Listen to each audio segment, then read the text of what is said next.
Sherebo, the Darwana Domanila, Zoman, Zoman, Dujeman, Dujeman, Namachaba, Meme, Nome, Name, Jeme, Lume. So me drame, Jeme, Rome, Regime, German, the Miji Kamamani, Jikama, Jenama Sheba, Jabadoyam, the Mareba, Mareba, Sabamana, Gashimangas. Madamana, the Chindo Dunga, Dango, Joandango, Lama, Mataba, Mataba, the Sherebo, the Dawana, Samana, Bachelor, but Tenjane, the Salataba, Majataba, Majachijola, the Shindo, the Nangal, and the Vetarajan, the Namachaba, the Jeshiro, Baru, the Jamadala, the Lama, Mayanda was a virgin, Donga Madaba. The other one, Jemanga, Rabajamanga, Lana Memanga, Minyamadanya Rajabanga, Dunga, Joro, the Chorajabanga, Mezaban. Shiro Jabaro, the Jemanga, Mabatayata. Umangate Parangate Parasanga, the Bote, Sova, Sherebo, Janusama, Samachamo, the Shiro Jabaro, the Jamasamala Labajo, the Najam, the Dengas and Delation. Janjusama Samachamo, Bajaras, Wanjola, Leso, Jawajana, Leso, Leso, Regibo, the Cheno, the Jedaju, the Matish, the Shiro Jabaro, the Jumala. The Shishabana judges on Yaramacham, the Jika, and the Bashare, but the judges of Samacham, Bajaras, and Wanjo, the Battle Kora, the Hadam and the Lamain. Tisajibijiti and the Chum, the Jesum Balang, the Diada, Omanga, the Baranga, the Barasanga, the Buddhist. Diada, Omanga, the Baranga, the Barasanga, the Buddhist, so hard, Diada, Omanga, the Baranga, the Barasanga, the Buddhist, so hard, Diada, Omanga, the Baranga, the Barasanga, the Buddhist, so that. Diada, Omanga, the Baranga, the Barasanga, the Buddhist, so high, Namalama Charles, Sanjala Charles, Chola Charles, Jindala Charles, Jamashara, Japara, Jamala Charles, Taji, the Bezet. Chitangwele, Omaji, Jamashara, Japara, Jamata, Somayela, second to the Jabala, then the Jalas of Medevecho, the Jiran of Addition to Taji, Jamashara, Japara, Jamata, Somayela, second to the Jabala, then the Jalas of Medevecho, the Jiran, Dobra, Juja, member Juja, Juja, the Shiva, George, Kanjit and Jedwa, Kaba member Jamama, Jabama, Tamama, Mamma. Tata the Medja Metrovani, Sanjan Manaja, Tambatella, Chazalo. Giredona Joshua, the Mendan Bajanan, Tumba to Jefferson, so you better shit the Jadan de show. Namona Zenanda, Tasu Sijata, Jolochus, or watching Jell of the Sir, Chalanda, watching Jell of the Sir, Lantrobas, watching Jell of the Sir, Troba, watching Jell of Nijit, the Bandalamansola Jojo, Juju, Hadalamansola Jojo, another Bandalamansola Jojo, over that watching Jell of the Sir, to watching Jell of the Sir, the Bajilla. Chajembe Chojango, Sentinela, Topra, Jingela, Sanjakunda Zavala, Kusongo Bachamacha, the London Melana Rawashabas, Sadan Drobanyamba, Jingelo, and Namana Zenada Jelamana, and Association of Javamba, Kasoyan Sosan, the Coa, Dondo Jingelo, Shenombo Jija, Monsa Jame, Javedo, Jame Shangana. Seven Gataja, Dojo, the Ramboja, Dasin Yingana Swan, the Ching and the Jigelo, Santana Jamana Jalon, the Choco, Dobra, Chingelo, Omechi, Jeporando, the Sosa Jagunjimo, Rasichuko, the Zabazo, Lamana language, Tabiato Jijo, the Dojo, Jamando, the Jabonjaba, Sejalombo, Tabajaba, Sejezo, the language, Temeva, the Jijango, Mande Chijango, Jadawa, Tajisaba, Kunji, Yamete, Quarren, Jango, Chat. Okay, good morning. So we are going through the Serkhnagma text.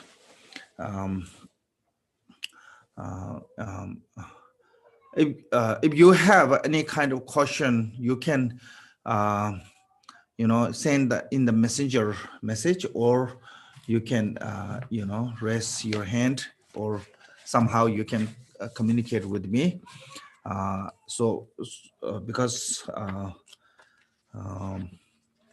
sometimes people may not clear of understand because of the lack of my pronunciation of English, or lack of my clarity of explanation. So if there's anywhere you need to clarify it, or have a question or comment, you can freely do. But Also, I mean, we can try to have some time in the end of the session. Let's see. So first, as usual, we have to generate our motivation, and there's three kind of motivations related to the three different yanas, like Hinayana, Mahayana, Vajrayanas. Each yana have a little bit different motivations. Like in the mainly Hinayana motivation is a renunciation. So renunciation mean like when we take it to refuge, saying I go to refuge. So because of the samsara is full of suffering, there's you're not going to find anywhere that free from suffering in the samsara. So so that reason we need to be free from that circumstance. So how to can free from that circumstance? Say by achieving nirvana. So that way, only we can achieve the nirvana as a motivation of the renunciation. Motivation of the renunciation means that you have to let go. You know, like if you not leave, if you don't let go, you will never get there. No, so that reason we have to learn how to let go of worldly pressure or anything. This is a temporary benefit. So then we can achieve the nirvana. So that is what's called the renunciation. And second one is called the motivation of the bodhicitta. So why we have to generate the bodhicitta is every sentient being be wishing to be happy and peace and nirvana. But most of sentient beings are deluded. So that reason they cannot liberate themselves from the samsara. So that way we have to help them to liberate it. For example, all your family member miserable and suffering of any kind of circumstance, and you run away from that suffering, you cannot stay peacefully, even you get away from that misery. Same thing as all the sentient beings are like our mother or our parent or our relative or our family. So leaving them behind, try to achieve the nirvana is not good, because it's not going to make us happy. So that reason we want to liberate every sentient beings. For that reason, we want to be achieve the nirvana. So this is a motivation of the bodhicitta. Then in the Vajrayana, it's called the motivation is like you have to see within the now that place, you know, is the Pure Land, yourself as a deity. And you know, so that is how we transform ourselves as a deity. That is called the Vajrayana's motivation of recognizing, you know, our own Buddha nature. If you're not recognizing your own Buddha nature, or even you wish to be nirvana, you cannot reach to the nirvana. So point is in motivation of the Vajrayana is if I put effort, I can be achieve the nirvana. Why? Because I have a Buddha nature. You know, naturally I am enlightened. Naturally I am Buddha. Only I need to awake from the delusion. So long as we can awake from the delusion, we can be nirvana. So those are basically in the Vajrayana related. No, so this is a general motivation of a you know, in the covering the whole Buddhism. So I think these three, how to can put all three motivation is together is a renunciation for benefit of sentient beings. And how you can benefit sentient beings? You are not Buddha, but said I have a Buddha nature.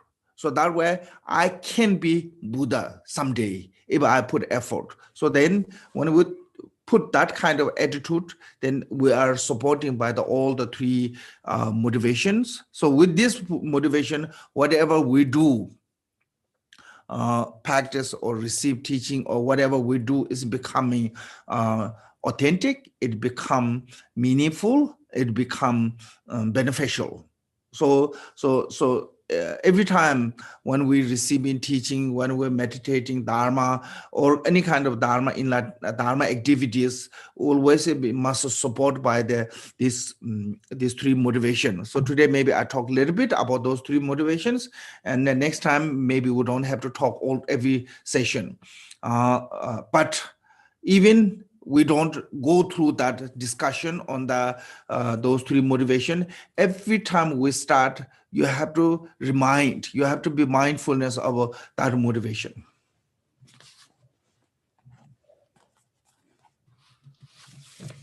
Thầy gửi lời chào tất cả mọi người và chúng ta sẽ đi qua cái bản văn của Serkhnagma. Thế và nếu như ai có câu hỏi gì thì có thể giơ tay hoặc là nhắn tin hỏi trực tiếp thầy hoặc là nhắn lên trên chat. Có thể là bởi vì thầy giải thích thì cũng chưa được rõ ràng hoặc là có những cái gì đấy mọi người cảm thấy chưa hiểu thì mọi người hỏi, và cuối buổi thì thầy sẽ cố gắng để có cái buổi hỏi đáp. Thế và mỗi khi mà chúng ta bắt đầu thì bao giờ chúng ta cũng phải nhìn lại cái động cơ của mình. Động cơ của mình thì ở đây là cái động cơ đối với cả ba cái thừa nó khác biệt. Động cơ của tiểu thừa, động cơ của đại thừa và động cơ của kim cương thừa thì sẽ đưa lại ba cái động cơ khác biệt. Đối với cả tiểu thừa thì động cơ là buông bỏ, con đi quy y, bởi vì có những cái nỗi khổ đau ở trong cái luân hồi và không thể nào có thể giải thoát được, và con cần phải giải thoát mình khỏi những cái nỗi khổ đau và đạt được tới niết bàn. Thế và cần phải buông xả, và như vậy thì là để đạt được buông xả tất cả những cái lợi lạc tạm thời, và như vậy thì là cái mục đích của tiểu thừa. Thế và với đại thừa thì mục đích là bồ đề tâm, cầu mong tất cả yên bình và hạnh phúc thế cho tất cả chúng sinh. Thế nhưng bởi vì chúng sinh đang bị mê muội, thế cho nên là chúng ta cần phải giúp đỡ họ. Cũng giống như trong một cái gia đình, nếu như mà chúng ta thấy những cái người thành viên trong gia đình đang đau khổ và chúng ta bỏ chạy, thì như vậy thì bản thân chúng ta dù có đến một cái chỗ nào yên ổn thì cũng không thể nào mà có thể yên ổn được, bởi vì những cái thành viên trong gia đình mình vẫn còn đang đau khổ. Và ở đây thì những chúng sinh thì giống như cha mẹ của mình, giống như gia đình của mình. Thế cho nên là chúng ta cố gắng là làm sao giúp đỡ được họ để cùng đạt được tới niết bàn. Thứ ba là đối với cả động cơ của kim cương thường, thì ở đây thì chúng ta cần phải coi bản thân, biến chuyển bản thân mình như thân tướng của bổn tôn, và đấy là cái động cơ, và là cuối cùng là làm sao để chúng ta có thể nhận thức ra được Phật tính của mình. Nếu như mà Phật tính thì luôn luôn là có sẵn trong mỗi người, và nếu như chúng ta nỗ lực thì chúng ta có thể vén mở được cái Phật tính của mình. Thì ở đây khi mà chúng ta buông bỏ vì lợi lạc của chúng sinh, chúng ta nỗ lực bởi vì chúng ta đã có chúng ta đã có Phật tính ở trong mỗi một người, và như vậy thì chúng ta sẽ đạt được tới quả vị Phật một ngày không xa. Thế và ở đây mỗi lần chúng ta nhận thuyết pháp hay là thực hành bất cứ những cái hoạt hạnh nào của giáo pháp, thì chúng ta luôn luôn là phải nhắc mình nhớ lại ba cái động cơ như vậy. Có thể ngày hôm nay thì rất ít thời gian thì thầy chỉ đi qua như vậy thôi, và những cái buổi sau thì cũng chưa chắc là chúng ta cần phải nhắc lại. Thế nhưng trước mỗi một cái buổi học, chúng ta hãy nhớ lại cái động cơ, phát khởi lại cái động cơ của mình khi mà thực hành pháp. Okay, so as last time I mentioned, nirvana is not come just by some kind of blessing or just by some kind of prayer, just by some kind of recitation of a mantra. You know, Buddha himself said in the Sutra, until complete of true accumulation, you're not going to have a realization of the emptiness. So without the realization of emptiness, we cannot uproot the samsara. So if we want to be uprooted or maybe completely free from samsara, we need to realization of emptiness. Like a morality ethic and meditative consultation they can help us to reduce the afflicting emotion, but they cannot uproot it from the afflicted emotion. So that way, person who do meditation consultation, they may born to the form realms, and they live there a long period of time, form realm or formless realm. But after long time, they can be reborn back to the desire realm. Why? Because they're not cut, they're not uprooted at the cause of samsara.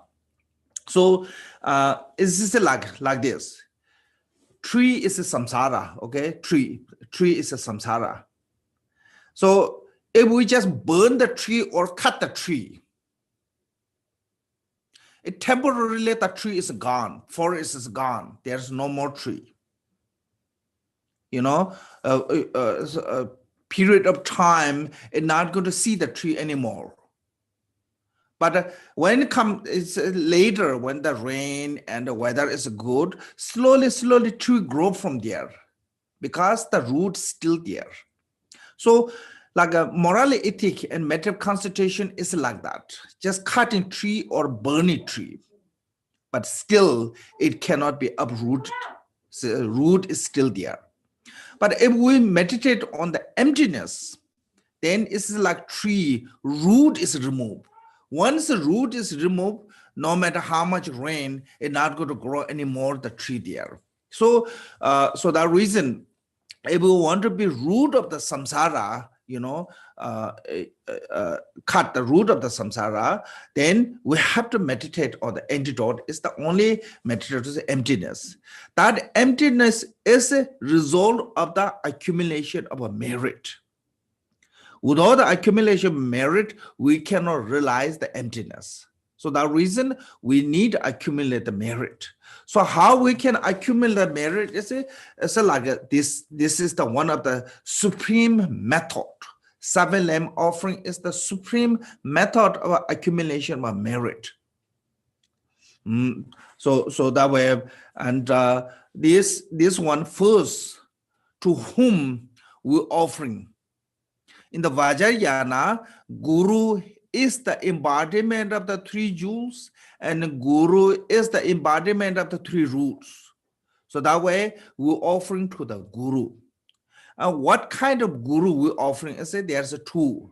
When he said gazing to the Lama as a Dharmakaya and the Lama as a Rupakaya. So Lama as a Dharmakaya is we discussed last time. We already talked last time. Now today we're going to talk about the Lama as a Rupakaya. So what is the difference between the Rupakaya and Dharmakayas? Dharmakaya is actually Buddha. Actually Buddha is the Dharmakaya. But after that they achieve the Buddhahood, because of the compassion, because of the care of sentient beings, they manifest as a form. Because a sentient being cannot see Buddha. Sentient being cannot see Buddha as a Dharmakaya. We are not capable. We cannot have a direct connection with the Buddha as a Dharmakaya. So how we can have a direct connection with the Buddha as a Rupakaya? So that reason Buddha manifests as a form body because of the compassion. So that way, today we're going to talk about the gazing Lama as a Rupakaya. Rup means the form.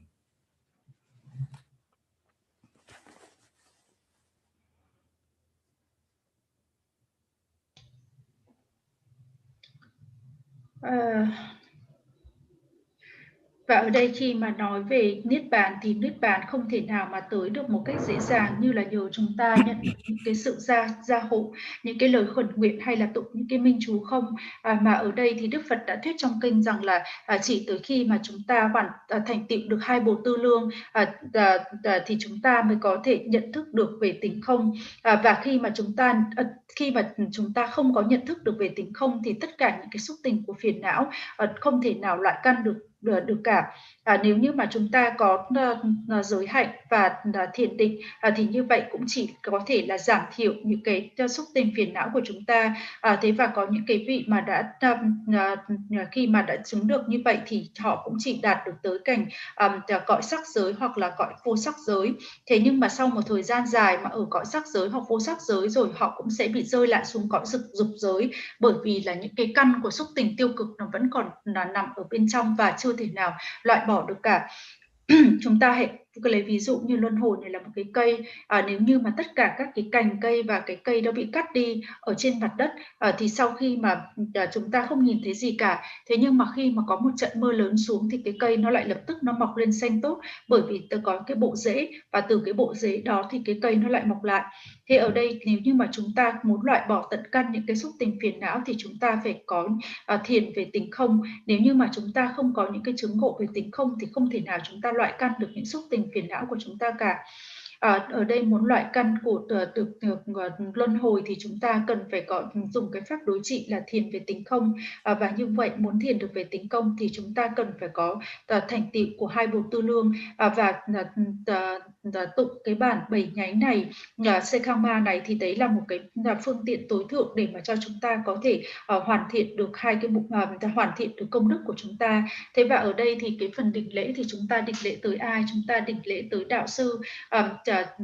Đối với Kim Cương Thừa thì đạo sư là hiện thân của Tam Bảo, Tam Căn Bản, và khi mà chúng ta nhìn vào đạo sư thì chúng ta nhìn vào pháp thân và chúng ta nhìn vào sắc thân. Thế về pháp thân ở đây thì là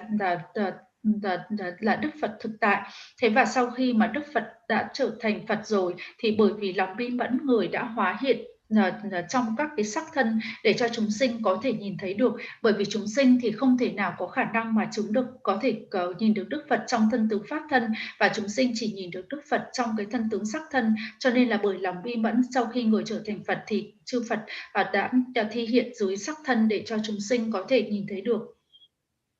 Và bây giờ thì chúng ta hôm trước chúng ta đã nói về pháp thân rồi, và hôm nay thì chúng ta nói về sắc thân.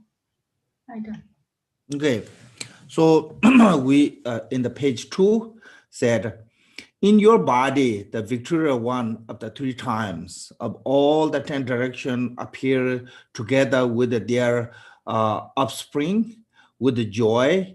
I gaze up in your body adorned with all the major and minor marks, seated on the throne of the fearlessness, lotus, sun, and moon. So this is how we gaze as a guru, as a rupakaya or form body. So in your body, it means that you visualizing as a guru's body, and the guru's body as a manifest from the previous aspiration prayer. So what is the previous aspiration prayer mean? When the guru was on the bodhisattva's path, they make the commitment, said, when I become a Buddha, I'm going to manifest sentient beings this way. Okay, so each Buddha have their own different way to manifest, aspiration. So that kind of aspiration prayer or commitment made when our guru was a bodhisattva. So because of that power of that aspiration prayer, even Guru is achieved the Dharmakaya, they manifest as a form body. And what kind of form body is they manifest? Is it? There's a body with a really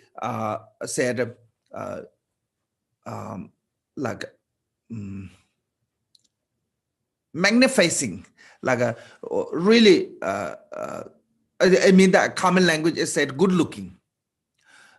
This good looking means that Lord Jiddu said, no matter how your guru look in the human form, you have to try to see within that one, try to see all the major and minor marks.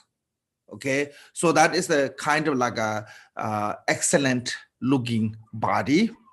And because it's an excellent looking body, no matter how much you gaze, never be enough. You want more and more. So that kind of a body, the guru's body, the guru's body is also said victorious one of the 3 times, or all the 10 direction appearing together with their offspring. It means the Guru's body have so many pores, you know, like our body have so many pores, P-O-R-E-S, you know, innumerable pores. Each pore have complete Buddha field, you know, and like many of them Buddha fields, completely filled with the Buddha fields. And that each Buddha fields have a completely Buddha Sattvas. I mean, they said as a together with their offspring. It means the retinue. So this is it. Each pores of the Guru have a complete Buddha Buddha field, and within this Buddha field have a inside is whole the complete mandala of that deity, particular deity.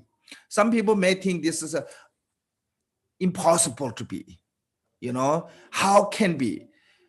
And also people may have a thought about, oh, Buddha's body, Guru's body is becoming really big, and those all the Buddha and Pure Land is becoming really small. No, Pure Land is not getting smaller, and Guru's body is not getting bigger.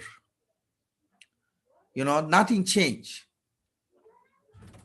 And within the body is not changing, and within the Pure Land of that is not changing, appearing everything in the Guru's body.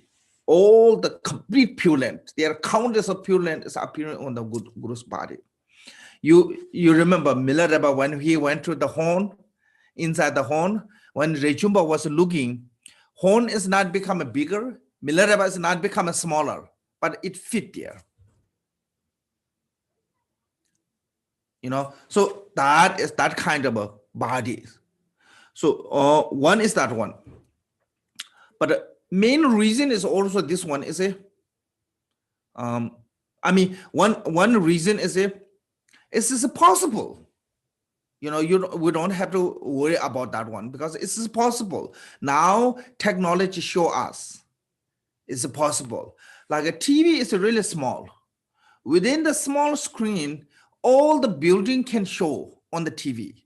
So when it show, building is not shrink, or TV is not become bigger. Nothing, both of them are not change anything, but you can see whole building in the TV. Also, same thing as our eye can see really big object, even the mountain. When our eye see the mountain is not becoming smaller, our eyes not becoming bigger, but we can see perfectly. One is that one. Two is when enlightened being manifests as a form body, that's the illusion body, not a solid like what we believe. So when we think about what call this generation stage, have a 4 characteristic. Last time I talked, you know, clarity, purity, divine pride, and 4th one is called the empty by nature. So empty by nature means the illusory body. So this kind of illusory body, anything is possible. So that way I don't have to worry about the Guru's body is not becoming bigger and the Pure Land is not becoming smaller. Within that, it's possible to fit all the Pure Land, complete Pure Land in within the Guru's in the pores in the pore. I think that kind of that is what it is mean here, saying all the 10 direction appearing together with their offspring within the Guru's body. Every Buddha, 10 direction 3 times mean that every visible Buddha and Bodhisattva and all the retinues. So offspring is some Buddha have a retinue as a only Bodhisattva.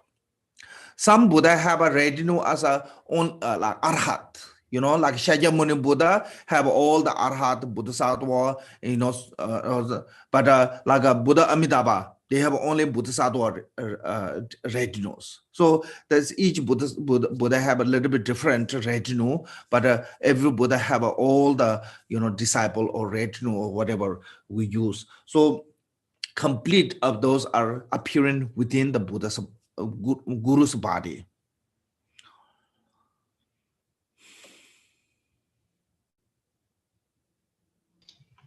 Tiếp theo đến cái khổ khi mà nói là ngắm nhìn cái thân sắc của vị đạo sư, thì ở đây thì trong cái khổ này có nói là gì? Vây quanh người là các đấng chiến thắng và chư vị Bồ Tát của 10 phương 3 thời, an tọa trên tòa sư tử hoa sen, mặt trời và mặt trăng không sợ hãi. Con sẽ hoan hỉ nhìn thân người được trang hoàng với tất cả những tướng hảo chính và phụ. Thì ở đây thì chúng ta ngắm nhìn thân tướng của vị đạo sư như là thân thể của mình, như là những cái lời nguyện trước đây chư vị đã nguyện. Khi mà chư vị còn là những vị Bồ Tát thì chư vị thường thệ nguyện rằng nếu như con trở thành Phật thì con sẽ có những cái nguyện, một vị Phật thì có một cái nguyện riêng, và khi mà chư vị trở thành Phật rồi thì cái điều này nó được trở thành hiện thực. Thế và ở đây thì chúng ta ngắm nhìn vị đạo sư trong cái tướng dạng, trong cái sắc thân, và cái sắc thân đấy nó rất là ưa nhìn, và ở đây thì chúng ta như là Tự Trích San Sông Côn có nói rằng là gì? Khi mà chúng ta nhìn về một cái vị đạo sư trong thân tướng nhân loại đó, thì chúng ta cần phải nhìn với cả những cái tướng hảo chính và phụ. Và như vậy thì nếu mà có ngắm nhìn thì biết bao thì cũng sẽ không là đủ. Thế và trong từng cái lỗ chân lông của chư vị thì là hoàn toàn những cái thì đó là mỗi một cái lỗ chân lông là một cái cõi tịnh độ, và trong mỗi một cái cõi tịnh độ đấy thì có chư Phật, chư Bồ Tát và toàn bộ cái mạn Đà La của những cái bổn tôn nào thì có đoàn tùy tùng của bổn tôn đấy.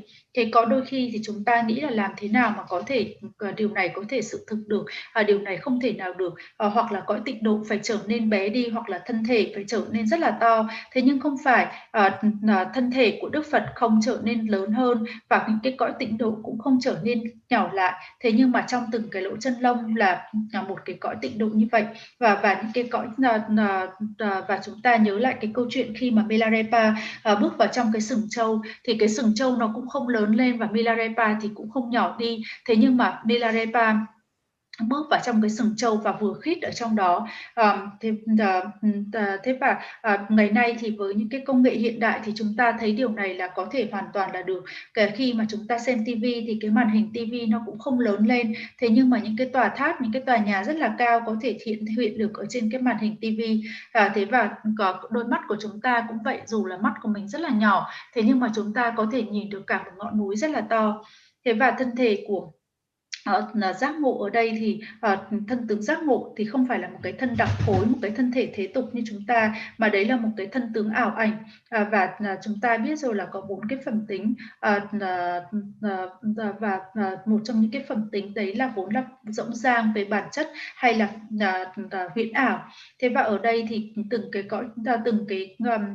thân thể của Đức Phật được hóa hiện với toàn bộ tất cả những cái cõi tịnh độ, và trong cái cõi tịnh độ đó thì các chư Phật thì có đoàn tùy tùng, có chư Bồ Tát hoặc là những cái chư A La Hán. Ví dụ như Đức Phật A Di Đà thì đoàn tùy tùng là chỉ có những vị Bồ Tát. Thế còn Đức Phật Thích Ca thì những cái người học trò thì có cả chư vị Bồ Tát lẫn cả hàng thanh văn duyên giác. Then said, with the joy I gaze upon your body, adorned with all the nature and manner marks. So when we see our Guru's body, we feel joy. Why? Because of our devotion, our faith. Because if we have a faith and devotion, we see Guru as a Buddha. If we don't have a faith and devotion, you don't see Guru as a Buddha. So that reason in the Diamond Sudra, Buddha said, some see me as a form, some see me as a sound, but the person who are on the wrong path, on the wrong path, it means they have no devotion. With the wrong view holder, they see mean nothing. So if we have our mind is really obscured by the negative emotion, even Buddha is come in front of us, we see as a human being. That way, some people have a strong devotion to the guru. We're talking about the same guru, like for example. But some people can see that guru as a really kind person. And some people can see that guru as a really tricky man, bad person. So some people see guru as a truly Buddha. So those 4 people can see same guru as a different way based on our mind stream. So if our mind stream is really pure, then we can see the Buddha. So true Buddha is the Dharmakaya, or suchness body. So that suchness body can be possible to any kind of manifestation. That way, if we can see Buddha as an illusory body or empty by nature, then it's possible to, within the guru's body, manifest all the pure lands. Every possible pure lands are manifest within the guru's body. That is possible. So that reason, with this pure devotion or pure thought, when we gaze to the guru, you feel joy. So it means that if you really have a devotion, whenever you look at your guru, it makes you joyful. But if you don't have a devotion, even you look at guru, it nothing gives you joy. So that joy is not given by guru. That joy is given by your own devotion. So when you gaze to the guru with the devotion, you get joy. Yeah, like even the normal people, if you like someone, whenever you see that person, it makes you really happy.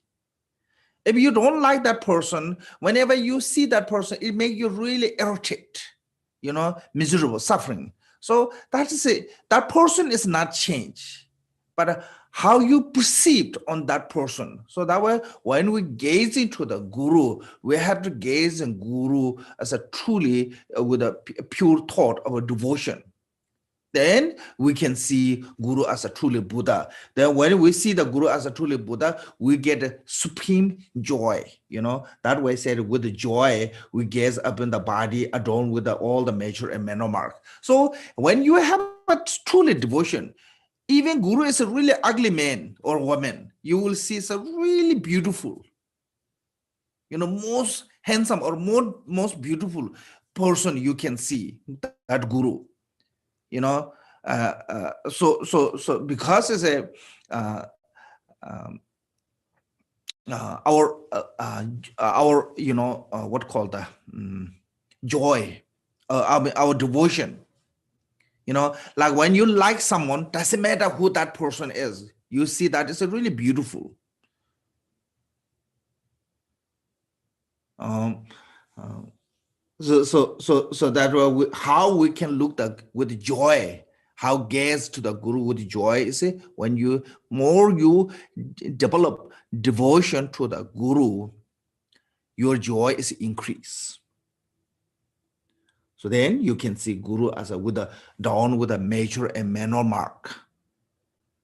Because major and minor mark alone cannot make a Buddha as a truly Buddha. Why? Because major and minor is even the universal monarch king, they have a major and minor mark, but he is not Buddha. Yeah, so we have to see Buddha as an illusory body, empty by nature. Yeah, the Dharmakaya, inseparable of the Dharmakaya. Within this, understand of the guru as an inseparable of the Dharmakaya, then when you see the form with a major and minor mark, that is the different than just seeing the universal monarch king.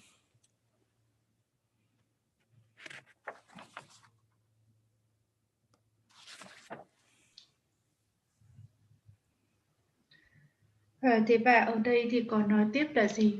Con sẽ hoan hỉ nhìn thân người được trang hoàng với những tướng hào chính và phụ. Chúng ta nhìn với cái niềm vui bởi vì là chúng ta có cái niềm tin, cái sự tín tâm vào vị đạo sư, và chúng ta coi vị đạo sư của chúng ta như là Đức Phật. Trong kinh Kim Cương có nói là gì? Một người thì Đức Phật thuyết là một người thì có thể nhìn thấy ta trong tướng dạng là sắc thân, một số người thì có thể thấy ta trong tướng dạng của âm thanh, một số người mà đi sai con đường thì không nhìn ra ta. Thế và ở đây nếu như mà chúng ta tràn ngập những cái xúc tình tiêu cực thì chúng ta sẽ nhìn ra đó như là một cái người bình thường, một chúng sinh thế tục. Thế và chúng ta có thể nhìn đấy là một người tốt, một người tồi tệ, hay là một Đức Phật thực thụ. Đấy là do cái luồng tâm trí của chúng ta nó có thanh tịnh hay không. Ở đây nếu như mà chúng ta có một cái tâm trí mà nó rất là thanh tịnh thì có thể coi như vị đạo sư là Đức Phật, hay là pháp thân, có một cái thân thể mà chân như. Thế và ở đây thì bản chất thì vốn là huyễn ảo, bản chất vốn là huyễn ảo, vốn là tính không, và trong như vậy thì tất cả những cái cõi tịnh độ thì nằm trong cái thân của vị đạo sư như vậy. Thì và với khi mà chúng ta nhìn cái vị đạo sư với những cái niệm thanh tịnh như vậy thì chúng ta sẽ cảm thấy rất là an vui, rất là hoan hỷ. Đấy, và nếu như mà chúng ta không có cái sự tín tâm như vậy thì đương nhiên là chúng ta không có niềm vui khi mà chúng ta nhìn thấy cái vị đạo sư. Thế và điều này cũng rất là dễ hiểu, bởi vì trong cái cuộc sống thế tục, khi mà chúng ta thích một ai đó và chúng ta nhìn thấy người đó thì chúng ta nhìn thấy cái người chúng ta thích thì chúng ta thấy rất là hạnh phúc. Thế còn nếu như mà chúng ta không thích cái người đó thì chúng ta khi nhìn thấy thì chúng ta sẽ chỉ thấy khổ đau. Thế như vậy là cùng một con người, thế nhưng mà đấy là hoàn toàn là do cái nhận thức của mình. Cùng một con người nhưng có những người thì thấy hạnh phúc khi nhìn thấy người đó, và có những người thì cảm thấy khổ đau khi nhìn thấy một người. Thế vậy thì ở đây nếu như mà với những cái niệm thanh tịnh và chúng ta có thể coi được vị đạo sư như chính là Đức Phật thì chúng ta sẽ có niềm vui tối thượng, và thậm chí là một cái vị thầy mà có nhìn có xấu như thế nào nữa, nhưng mà với cái niềm tín tâm của chúng ta thì chúng ta sẽ thấy đấy là một vị thầy rất là tuyệt vời, rất là đẹp. Và vị thầy thì còn được trang hoàng với tất cả những tướng hảo chính và phụ. Tướng hảo chính và phụ không thì không đủ, bởi vì cái vị chuyển luân thánh vương thì bản thân của vị đó cũng có đầy đủ những tướng hảo chính và phụ. Thế nhưng ở đây thì vị thầy thì tướng hảo chính và phụ và không tách biệt với cả pháp thân. Và chúng ta ngắm nhìn như vậy thì đấy chính là cái thân mà chúng ta nhìn, và chúng ta sẽ thấy phát khởi hoàn toàn được niềm an vui. And said, seated on the throne of the fearlessness, lotus, sun, and moon. So where our Guru is sitting on the throne. The throne is supported by the lion. So lion is called the fearlessness because we call the lion is the king of the jungle. It means that lion have no fear of other animals, you know. So that way, this is symbolic. But there's called the outer fear and inner fears. Outer fear is anything is a cause to dangers to our life, like a savage, vicious animal like a lion, elephant, or like a fire, snake, and also there's a thief, and so there's a lot of including water and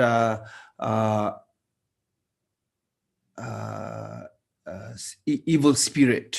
So those are outer fears, fears. But inner fear is our emotion, like pride, jealousy, anger, and what called the bad view, that kind of negative emotions is the inner fears.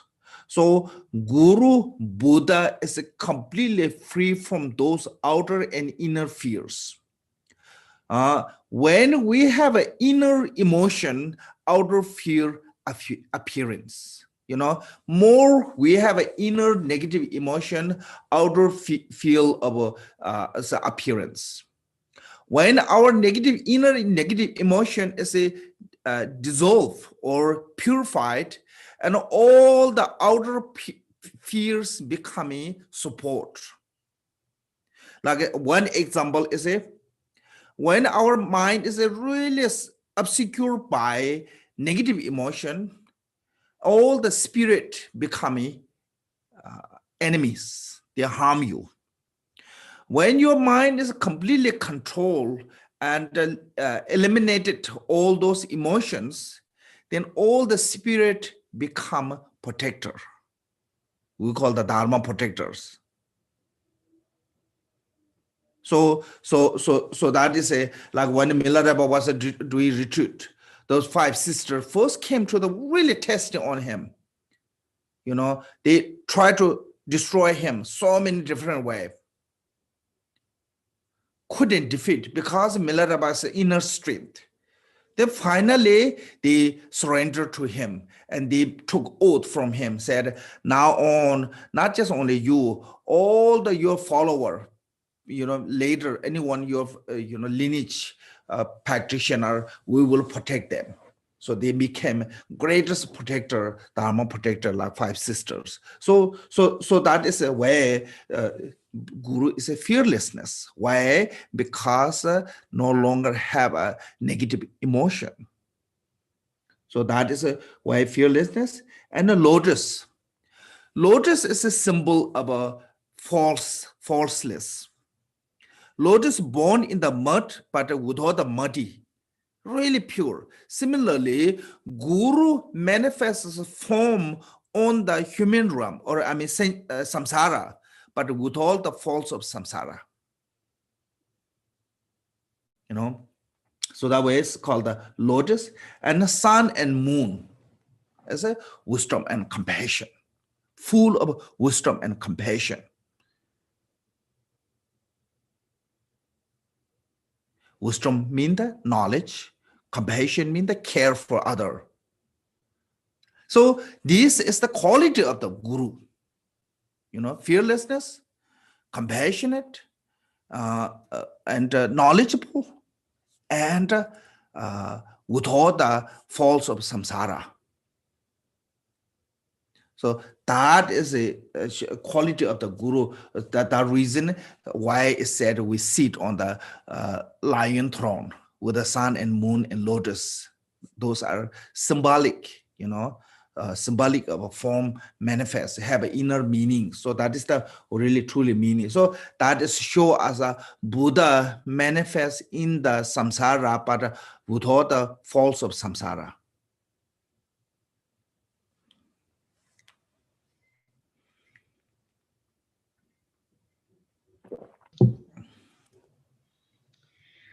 Tiếp theo thì còn an tọa trên tòa sư tử, hoa sen, mặt trời và mặt trăng không sợ hãi.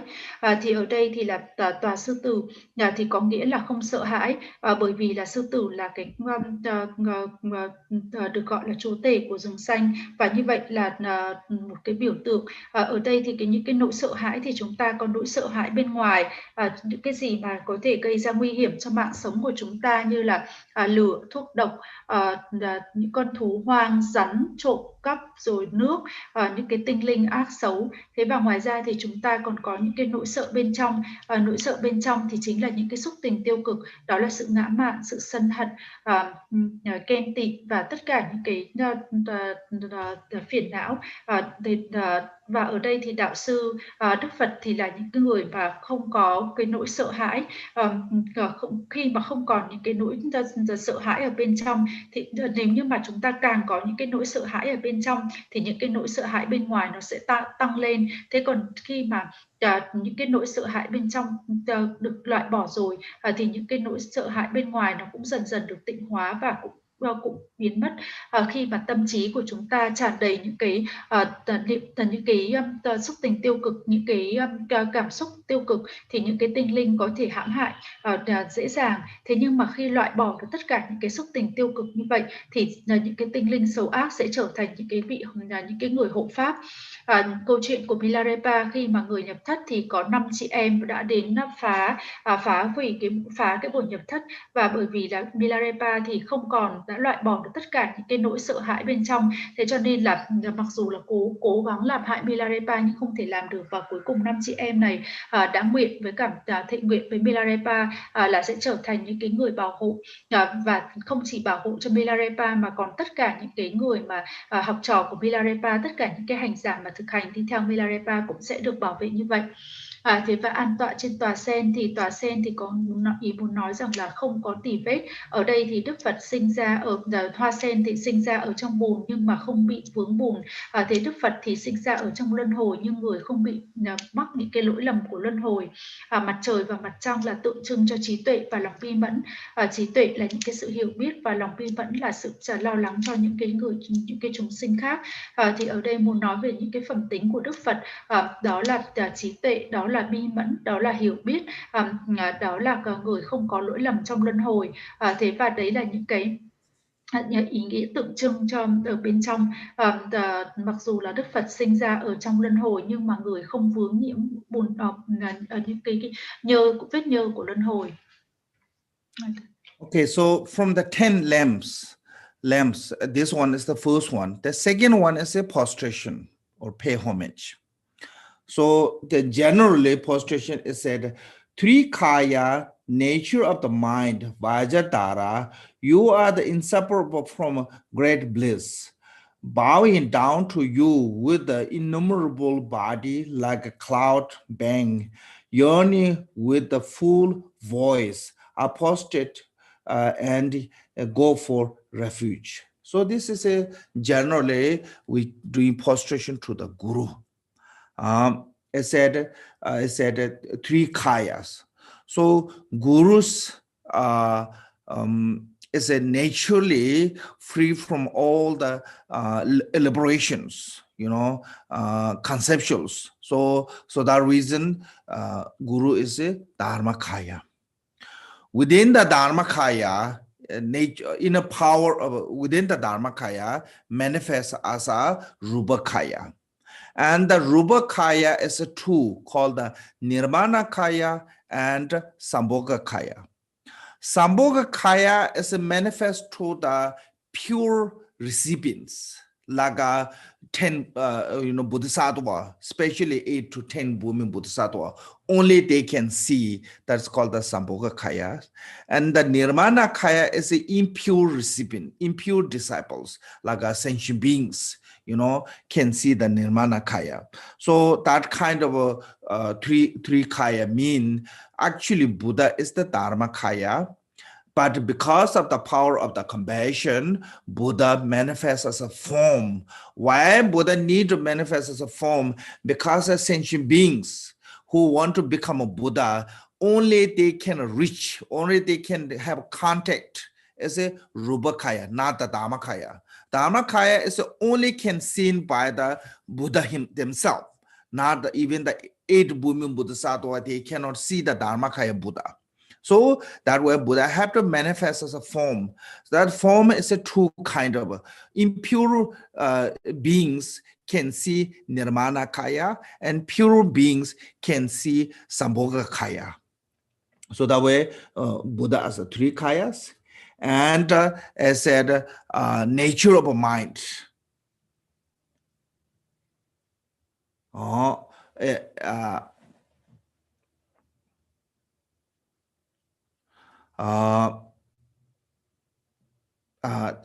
So nature of a mind, it means that say those three kayas is inseparable of that guru's nature of a mind.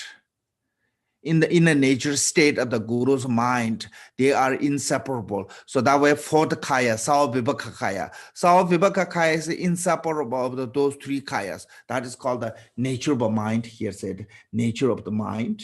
And a Vajradhara is a manifest as a form of Buddha Dharmakaya as a Vajradhara. So that is the sometimes we call the Vajradhara, sometimes we call the primordial Buddha, and that is manifest as a guru that way.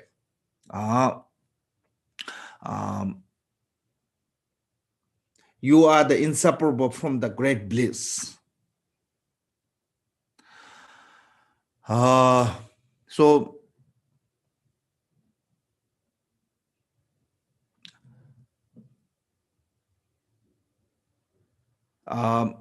what is inseparable of the great bliss mean that the Vajradhara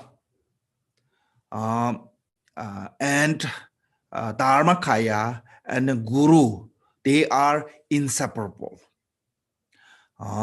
And the great bliss mean, as I said, that is called the endure with all the supreme aspect or union of the emptiness and compassion.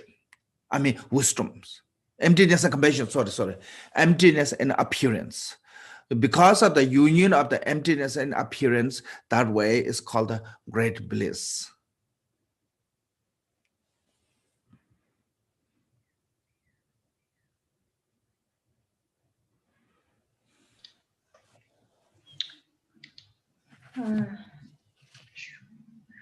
Tiếp theo là đến phần đỉnh lễ.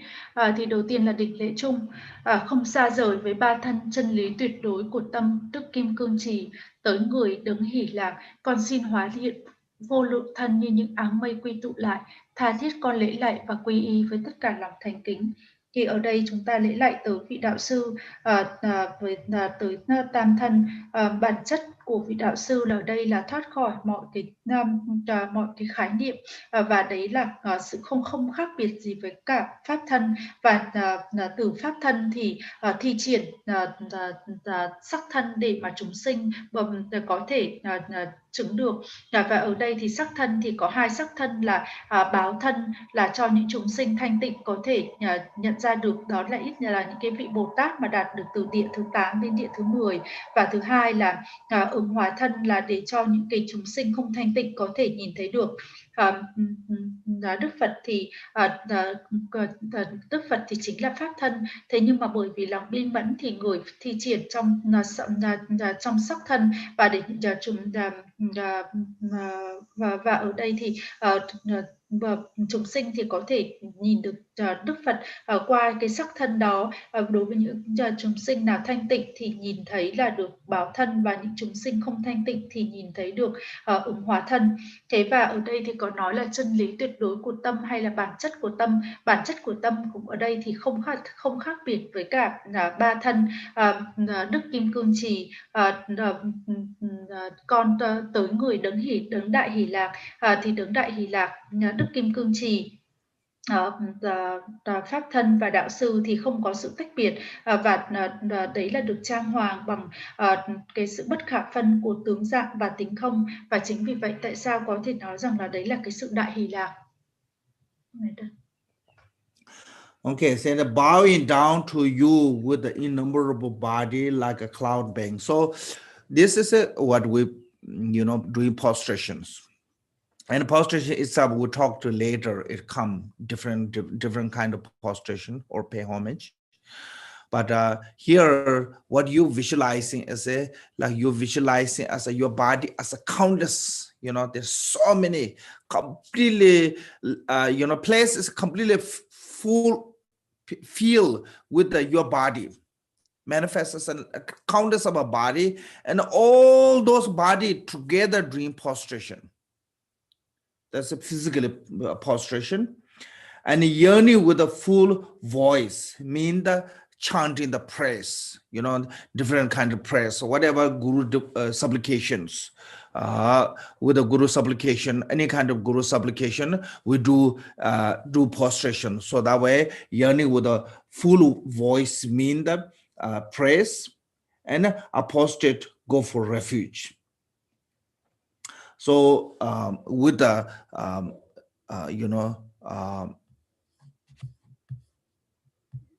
we're going for prostration, and go for refuge, or go to refuge is basically saying is Lama, you are incredible, amazing, and excellent, and I want to become like you. So this reason you have to see Lama as a Dharmakaya. If you don't see the Lama as a Dharmakaya, and a little bit difficult to become like a Lama. Yeah, so that reason we want to achieve the Dharmakaya. So so that way they go prostrate and go for refuge is basically here is talking about you becoming inseparable of the Guru Lama Guru. I mean Guru Lama Guru Buddha.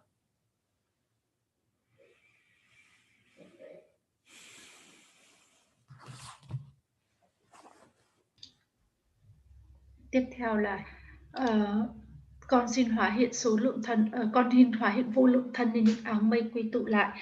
Thì ở đây thì chúng ta đỉnh lễ, và cái phần đỉnh lễ này sẽ nói ở phía sau, có rất nhiều những cái phần đỉnh lễ. Thế và ở đây chúng ta quán là cái số thân của mình phủ đầy tất cả cái không gian với cái thân thể của mình, và bắt đầu thì chúng ta lễ lạy, tha thiết con lễ lạy và quy y với tất cả lòng thành kính, và chúng ta tụng những cái lời khẩn nguyện rất là đẹp đẽ với những cái âm thanh du dương, và chúng ta lễ lạy và chúng ta quy y với tất cả lòng thành kính, quy tới vị đạo sư, vị đạo sư tuyệt hảo, và con thấy rằng là con muốn trở nên giống như người, vị đạo sư và pháp thân không tách biệt. Thế cho nên là con muốn trở thành không khác biệt với người, thì con sẽ không khác biệt với cả vị thầy, với đạo sư và Đức Phật. Okay.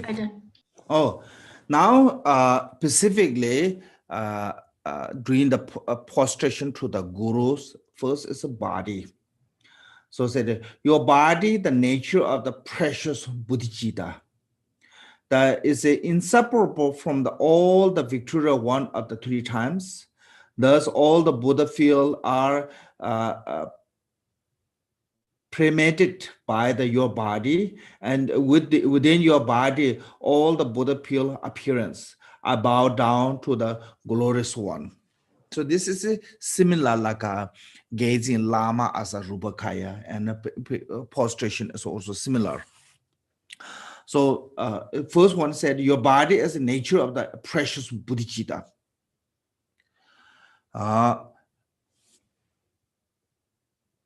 So Guru's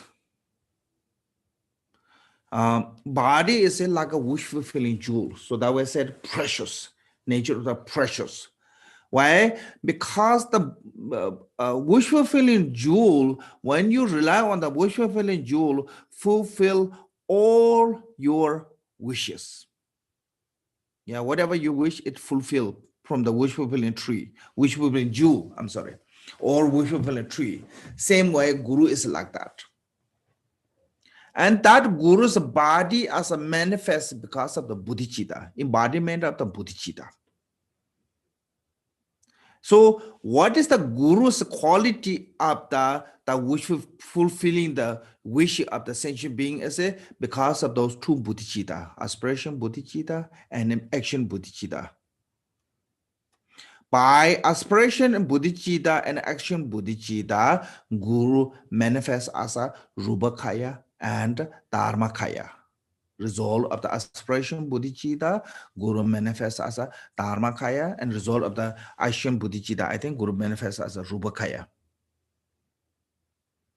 So that especially this manifestation of the body, embodiment of the Guru manifestation of the Rupakaya,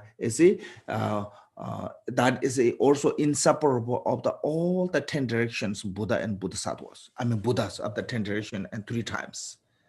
So Guru is the embodiment of all the Buddha. Guru is the embodiment of all the Buddha.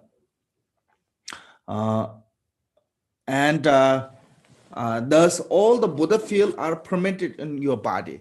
Not just only embodiment, every Buddha, even the Buddha field, Buddha and all his retinue completely filled within the Guru's body. So that is how we have to seal. That's all field of the permitted with your body. And within your body, all the field of the appearance. Also within your body, completely Buddha fields. Everything is a appears, not just lab, anything. So there's nothing beside the Guru's body. Guru is the embodiment of the three jewel, three root, and the Guru is the embodiment of all the Buddha of the 10 direction and 3 times. So with this thought, then we do bow down with the glorious one.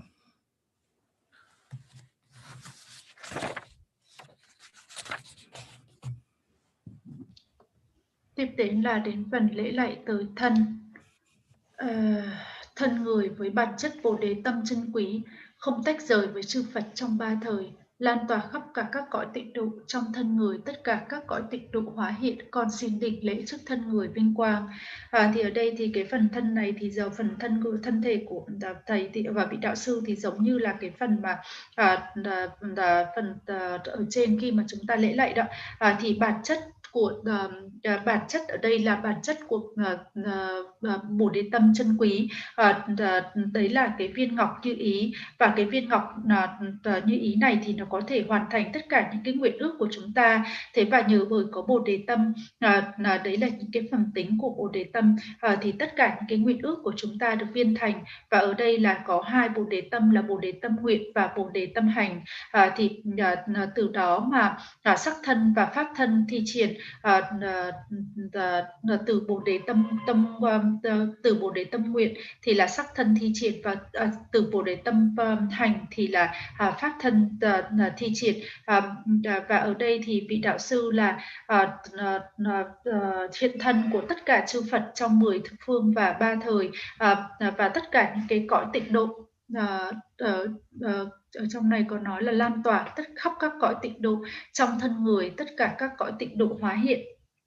Thì và ở đây thì tất cả những cái cõi tịnh độ tràn ngập khắp thân thể của chúng ta, và ở đây là hoàn toàn tất cả những cái cõi tịnh độ. Và vậy vị đạo sư là hiện thân của tam bảo, tam căn bản của tất cả chư Phật và chư Bồ Tát trong 10 phương và 3 thời.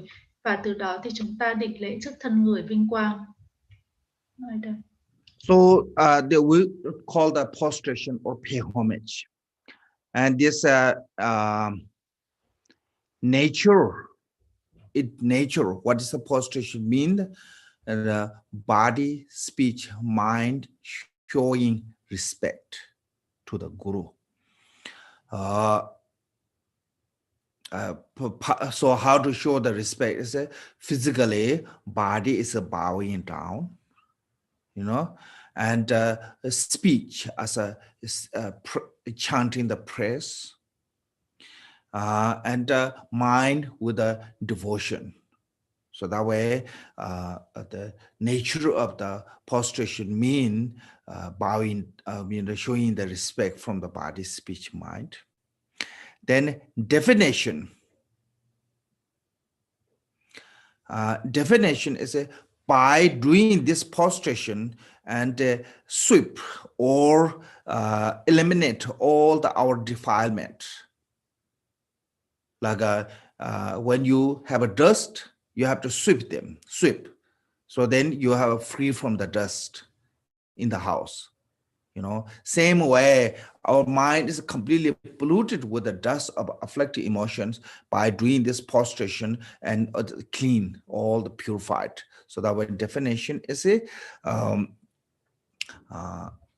by doing the prostration of the body, speech, mind, from the body, speech, mind, and sweeping or cleansing all our body, speech, mind's defilement. Then what called your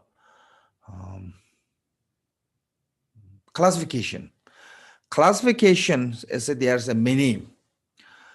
First is called the prostration of the realization. Prostration or realization is when you see your own mind as a Buddha.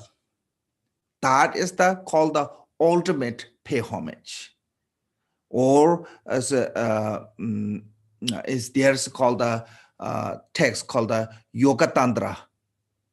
Like when water mixed with the water, when butter with a butter, it's become inseparable. Same way, when our awareness see That one is the prostration. When you see your own awareness, your own nature of a mind, that is the prostration. This is called the ultimate prostration of realization. So seeing our own true nature of a mind, that is a prostration. That way, in the Mahamudra, it's the same word, chakya, cha. It's a Tibetan, chakya. So Mahamudra. So also Mahamudra is when we see the true nature of our mind, it's called the Mahamudra. So in the Jagarsambhavara Tantra said, Chak is the empty nature. Kya means the seal. The seal is all phenomena are under that nature. There's a none of phenomena are beyond that, So you're not going to find any phenomena are beyond that emptiness. So that way, this is called the first prostration, means that seeing the true nature of your mind, which is the Dharmakaya. So that's called the ultimate realization of a prostration or pay homage.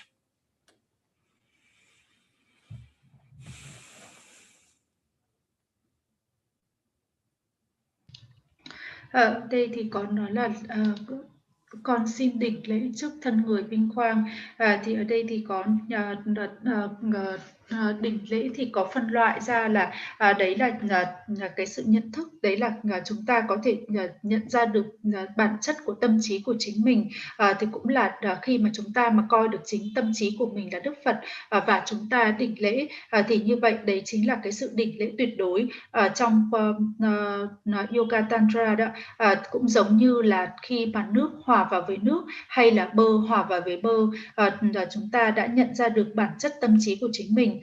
Cũng giống như là khi mà thực hành Mahamudra Đại Thủ Ấn, thì trong tiếng Tạng có dùng cái từ là Chakya, thì ở đây thì có nghĩa là nhìn thấy được cái bản chất của tâm trí. Chạ thì có nghĩa là bản chất rỗng sang, Kha thì có nghĩa rằng là niêm phong lại, và có nghĩa rằng là không có gì, cái dấu ấn hay là cái niêm phong lại thì không có gì có thể vượt qua được cái ấn đó cả, không có gì có thể vượt qua được cái dấu niêm phong đó, và như vậy thì không có cái pháp nào có thể vượt qua được tính không cả, và đó chính là pháp thân và chúng ta đảnh lễ tới. And second one is called the nine set of prostration. It's showing the deeper respect of your guru who give you the empowerment, transmission, and instruction, oral instruction. Those are, they said, the nine set of prostration as doing prostration to those gurus. Then also there's another one is called the feather-like prostration. Feather-like prostration means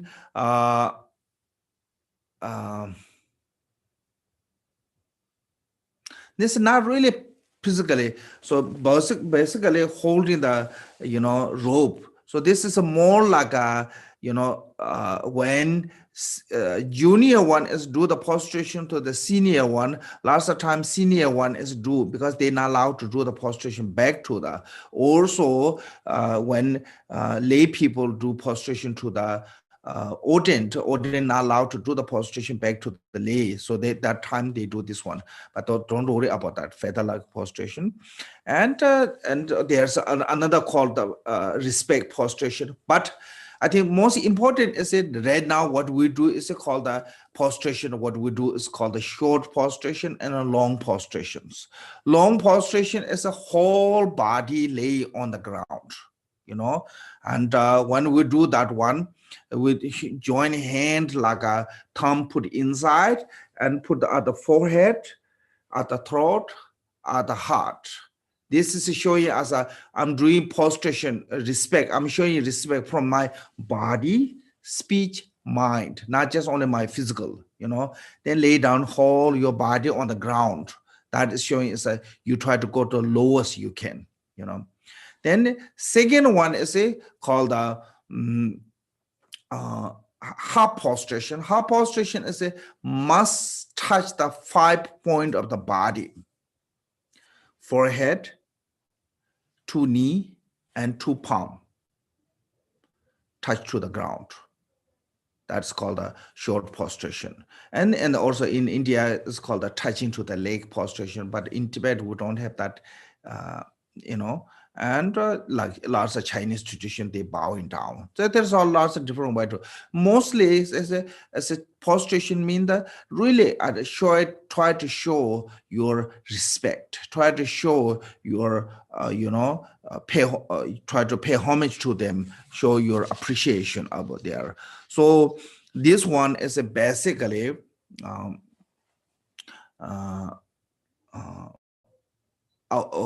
bringing our purifying our negative emotion, and also what in the Vajrayana, prostration is the preliminary practice of the Zalung practice. In the preliminary practice, Zalung, if you really want to do Zalung, supposed to do the 100,000 prostration, then your body become more flexible, and all the function of the wind channel bindu is become more flexible. Then you can easy to meditate. So especially 100,000 prostration we do in the Ngondro is the mainly preliminary practice of the Zalung.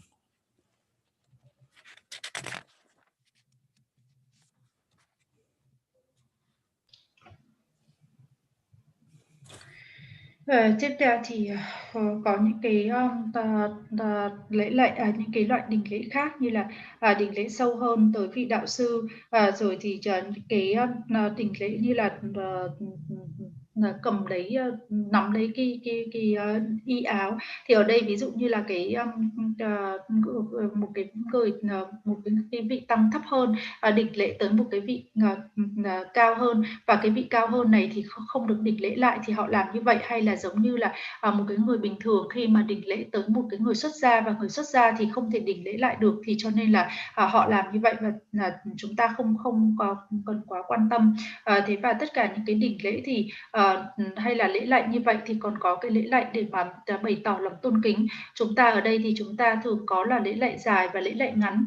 Lễ lạy dài là toàn bộ thân thể của chúng ta nằm trên mặt đất để lễ lạy. Chúng ta chắp tay lại và hai cái ngón cái đưa vào trong, và sau đấy thì chạm vào 3 điểm. Có nghĩa rằng là chúng ta lễ lạy bằng tất cả lòng tôn kính của thân, ngữ và tâm, và rồi toàn bộ thân thể của chúng ta nằm đến trên mặt đất. Thế còn thứ hai nữa là lễ lạy ngắn hay là lễ lạy ngắn đó, thì ở đây là có 5 điểm chạm đất: trán chạm đất, 2 bàn tay chạm đất và 2 đầu gối chạm đất. Thế và có những cái lễ lạy như là lễ lạy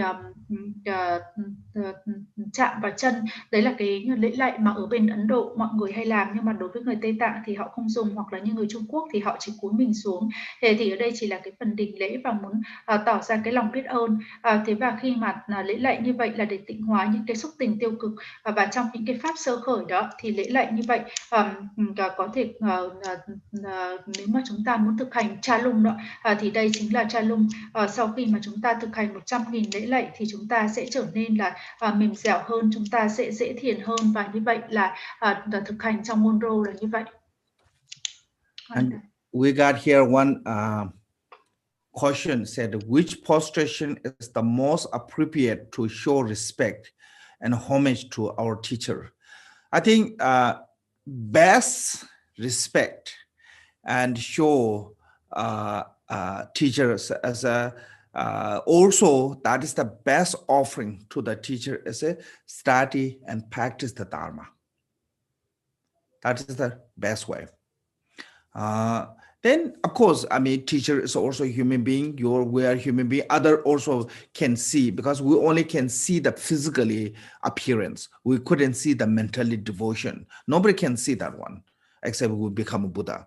So that way, and they also physically show a little bit respect, whatever you can, try to show a little bit respect. But most important is learn how to practice.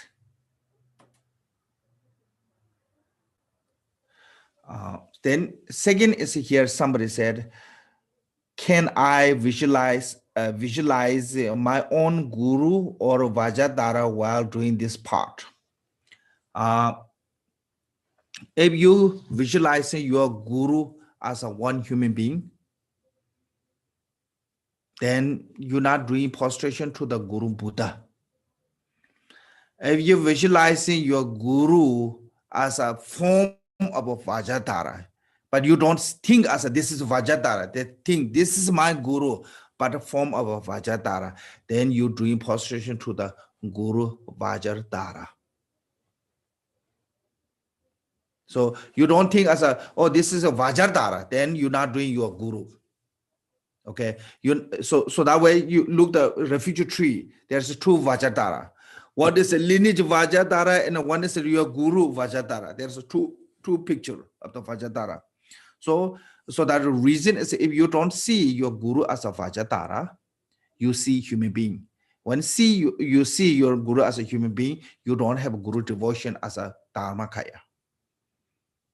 So it's okay to you can see guru as a Vajradhara form. So guru is look like a Vajradhara. Okay, guru is not different than a Vajradhara. So I'm doing prostration. I think that is important.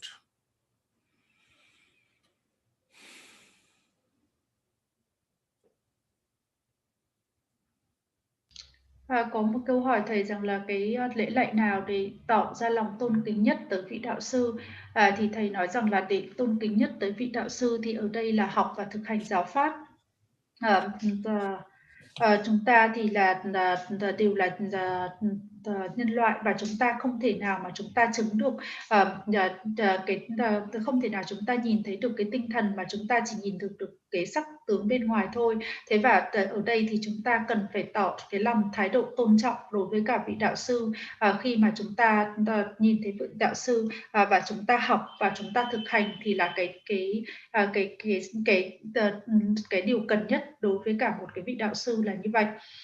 Câu hỏi thứ hai là liệu con có thể quán vị thầy của mình như là Đức Kim Cương Trì khi mà thực hành cái phần này không? Thì ở đây thì chúng ta, nếu như mà chúng ta mà coi như vị đạo sư của mình trong thân tướng nhân loại thì chúng ta không phải là lễ lạy tới vị đạo sư Đức Phật nữa, mà ở đây thì chúng ta luôn luôn là phải quán là vị đạo sư trong cái tướng dạng của Đức Kim Cương Trì. Về khi nhìn vào cái cây quy y thì có hai Đức Kim Cương Trì, một là Đức Kim Cương Trì của dòng truyền thừa và một vị đạo sư trong thân tướng của Đức Kim Cương Trì. Thế ở đây thì để mà tỏ cái lòng tôn kính với cả vị thầy, chúng ta luôn luôn là quán làm vị thầy không khác biệt gì với cả có tướng dạng của Đức Kim Cương Trì và bất khả phân với Đức Kim Cương Trì. Okay, then now it's the second one is to pay homage to the speech that with your flawless melody speech, like the ocean of ambrosia, you show all the phenomena to be unborn, thereby defeating the Mount Meru of the view, apostate to your unhindered Vajra speech. So what is the Guru's of speech? Is like Guru's speech is like flawless. There are no faults of unpleasant, unclear, not meaningless, that kind of faults, free from that kind of faults. So all the meaningful, clear, pleasant, sounds really good. That is called the faultless melody speech. And whenever it listen, it's really soothing. Whenever you listen, it makes you really comfortable. Whenever you listen, it really makes you peaceful. That is what is melody means. It's not saying it's a guru, it's always a singing, like a singing. It's so beautiful, that way it's called a melody, with a melody speech. Like the ocean of ambrosia. So our path to the liberation is like life. Okay, path of the liberation is what can take away that path of the liberation of life is a negative. So this like a Buddha's speech, like ambrosia, is like a nectar. It gives us path to the liberation. So what is the ambrosia? Is the ambrosia make you deathless? What is the dying mean? And we dying at our path to the liberation. So anything is a disturbing, anything is a become an obstacle, your path to the liberation, your dharma is become a poison. Anything is becoming helpful for your understanding dharma, helpful for your practicing dharma, that is the ambrosia. Because when we sink in the samsara, it's called death. When we continue the path to the nirvana, it's called the deathless. Because the nirvana is a deathless state. Why is nirvana is a deathless state? Because once you achieve the nirvana realization, that is a permanent.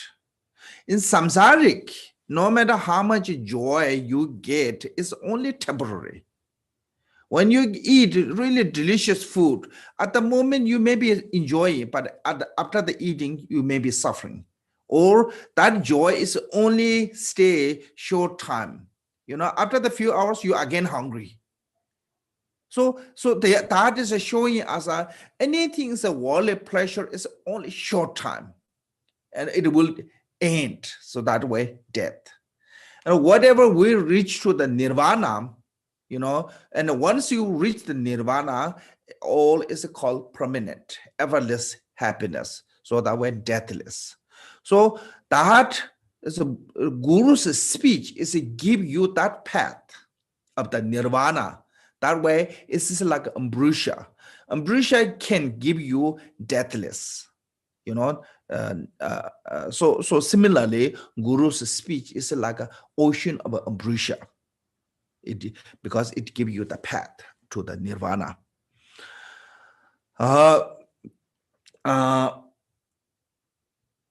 So ocean of ambrosia, you show all the phenomena to be unborn. So how to reach this deathless state of nirvana is by seeing the unborn dharma dhatu, by seeing the true nature. Freeing mind from the fabrication. So that is called the all phenomena are to be unborn. It means that to be emptiness, suchness, that showed by gurus. That teaching is the ambrosia.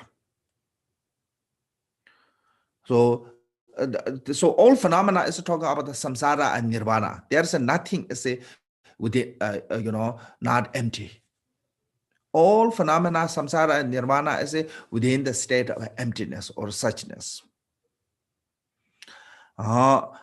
Emptiness, which is the free from elaboration, unborn dharma dhatu.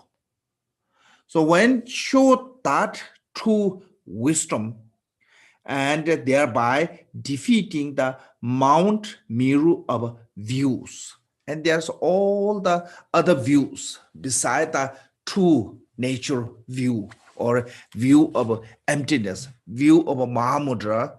All other view are with the mistaken view, false view. So wrong view. Normally we call the wrong view. So defeating all those wrong view by seeing the true nature. Once you see the true nature, all the wrong view is gone. Like if you're walking, dark room, and all kind of wrong view you have, all kind of conception you have, including the fears, hopes, and so many things. But once you turn on the light, all of those views are gone. All other views are gone. Now you can see clearly without the mistaking. So all the whatever phenomena we're perceiving with the mistakenly is called the wrong view. Unmistakingly recognizing is called the right view. So emptiness or suchness is the right view because that's the true nature. And all the conceptual, all the perception, all the defilement, those are wrong view. Why? Because of the it is mistaken. So those all can be defeated by seeing the true nature of suchness, which is shown by the Guru's instruction. So that way, Guru's instruction is like ambrosia.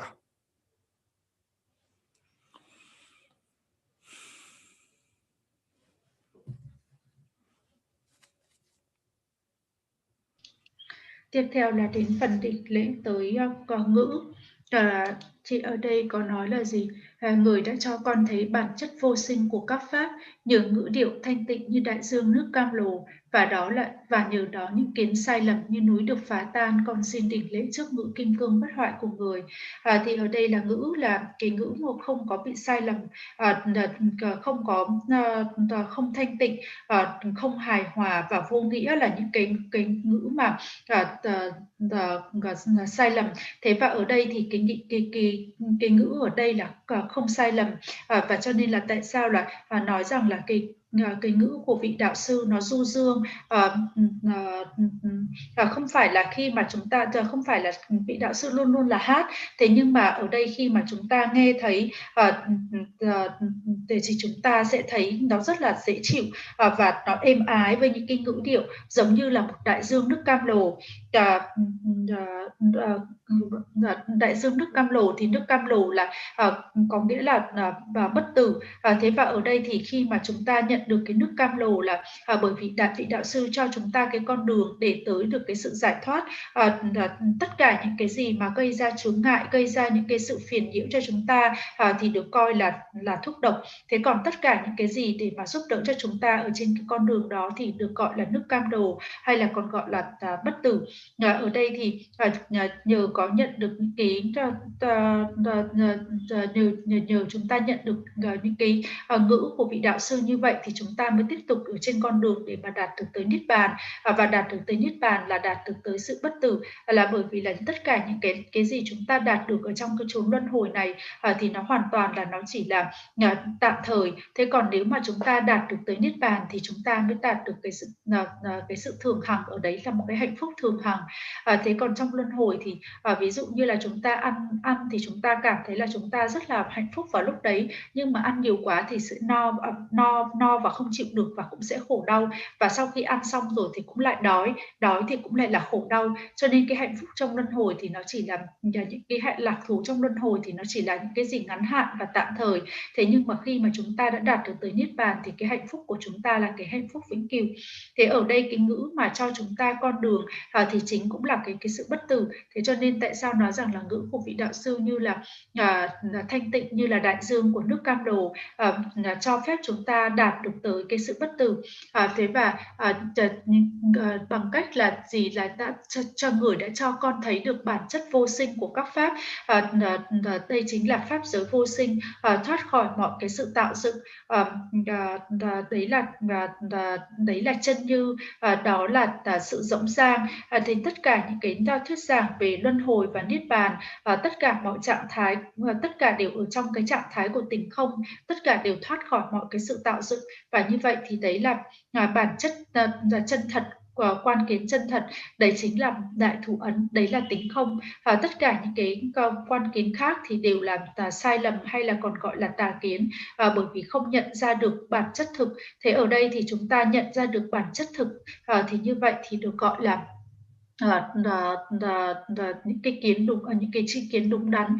Thế và nhờ có những cái thuyết giảng mà chúng ta mà những cái kiến sai lầm như núi mới được phá tan. Giống như là khi mà chúng ta bước vào trong một cái phòng mà toàn bóng tối thì lập tức chúng ta sẽ nổi lên tất cả những cái khái niệm, tất cả những cái sự sợ hãi, tất cả những cái sự hy vọng. Thế nhưng mà khi mà có ánh sáng lên thì lập tức tất cả những cái niệm như vậy nó được xua tan, để lúc đó thì chúng ta đã nhìn được thấy mọi thứ rõ ràng và không sai lầm.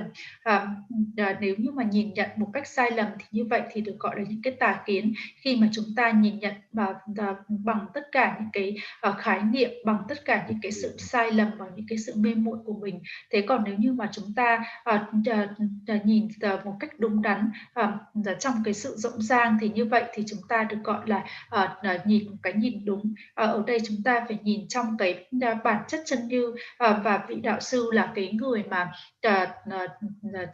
chỉ dẫn cho chúng ta như vậy. Thế cho nên là tại sao ngữ điệu của ngữ điệu của người là thanh tịnh như là đại dương nước cam lồ. So generally, I mean, as long as we have a concept, we have a thought, it's a view, you know. But lots of time we have a mistaken view, wrong view or right views. So what is the right view? Mean the seeing the true nature, seeing the ultimate nature. That's the right view, because it's never make mistake. So other than that, all is a mistake. So there's like we normally use as a 5 views. Okay, it's called the 5 or wrong view or whatever, 5 views, called the view of a transitory. View of the transitory mean that we think as our body, you know, 5 aggregate as a self. This is similar like when you nighttime you walk, you see rope, you think that is the snake. So mistakenly, you know, so that is how we perceive it mistakenly. So view of transitory as this aggregate as a self, aggregate as a single, aggregate as this existence. That's a view of a transitory. Then the second was an extreme view, like eternalism, nihilism, that kind of thoughts. It's an externalism view. Then the third one is called the holding the view of supreme. So view of supreme means I think pretty much every one of us have. Whatever we believe that is said, oh, my view is the right view. My way, highway. You know, people always say it. Whatever I know is the best one. That is lots of religion have this issue, you know. They think, this Mahamudra practitioner said Mahamudra is the supreme. Then Dzogchen practitioner said Dzogchen is the supreme. Then Madhyamika practitioner said Madhyamika is the supreme. You know, so each one think their own view is their view is the supreme. So that is called the holding the view of the supreme. And that is also conceptual. Then it's called a view taking the discipline and ascetic practice as a supreme. So discipline, moral ethic, and ascetic alone cannot give you liberation without the realization of the suchness. But something that is the supreme one.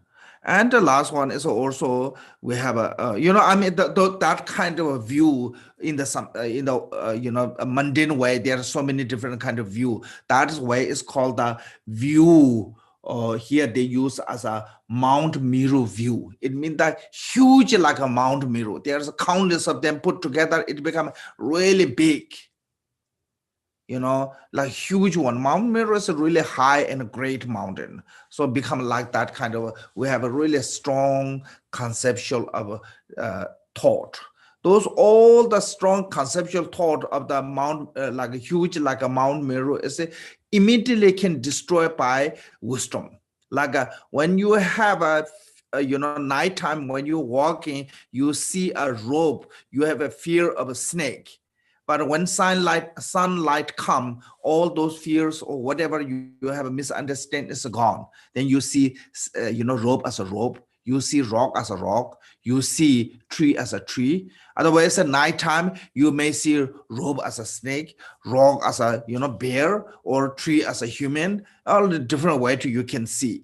But when sunlight come, all those your misunderstanding is gone. Same way when sunlight, our ultimate nature of the view comes, and all the mistaken view of like a Mount Meru, even it's like a Mount Meru is gone, no matter how deep it is. So we have been with this wrong view long time, but once we have a direct realization of the nature of a mind, it immediately go. Like when you keep one room dark for many years, 1,000 years, okay, there no sunlight, never been, but one day somehow you bring their light, then all the darkness, no matter how long have been there, immediately gone. So similarly here, this right view of Guru's speech, the wisdom speech, which can destroy the really old mistaking all those views immediately. So that reason that speech is like Ambrisha and can defeat all the views. That is what mean the defeating the mountain Miru of view. It's mean the huge view, great view, lots of mistaking, huge amount of a mistaken view completely can destroy by the one wisdom.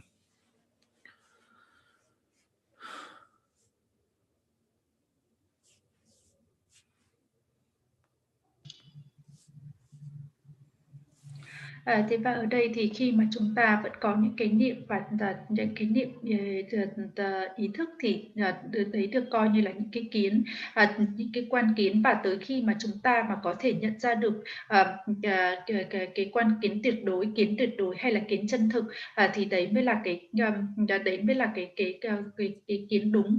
Thế và ở đây thì bình thường là chúng ta thấy có rất là nhiều những cái loại quan kiến khác nhau, 5 cái loại quan kiến mà có thể hay thấy được là cái quan kiến tạm thời, phù du, khi mà chúng ta coi là cái thân thể này và 5 uẩn của chúng ta là cái thứ gì nó tồn tại, là cái thứ gì độc nhất, chúng ta coi như là có một cái ngã, thế hay là chúng ta nhìn như là một cái một cái sợi dây, chúng ta nhìn nhầm như là một con rắn.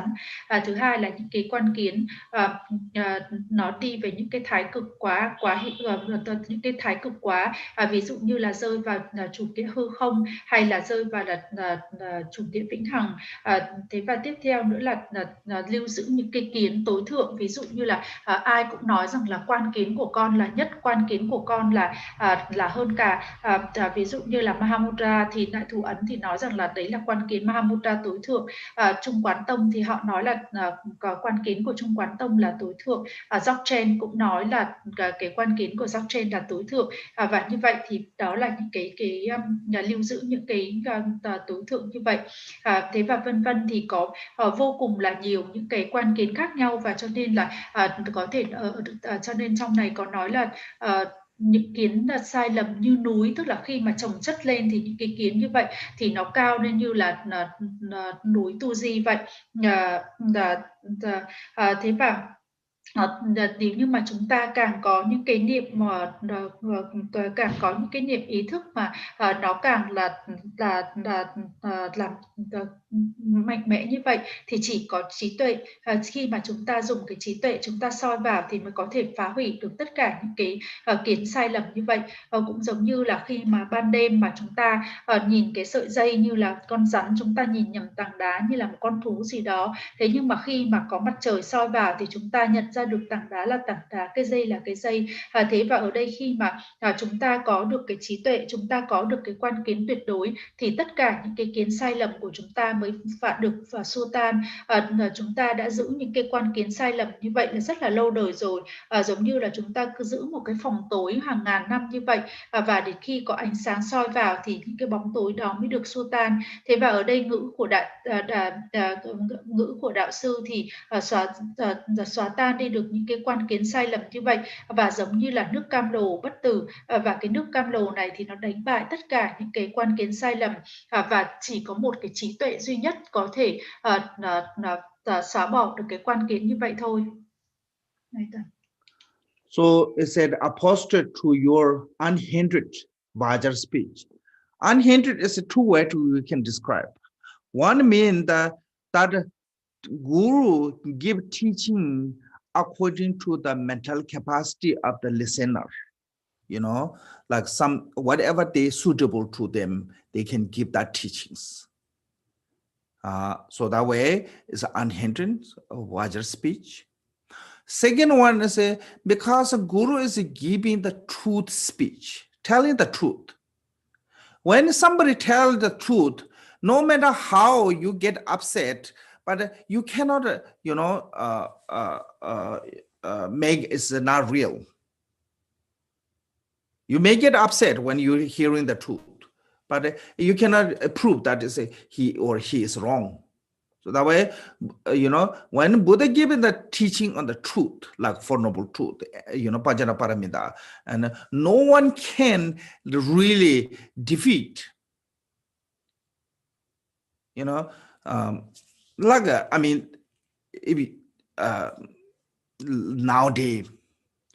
modern science or whatever you call, education is really high, extremely getting better every time.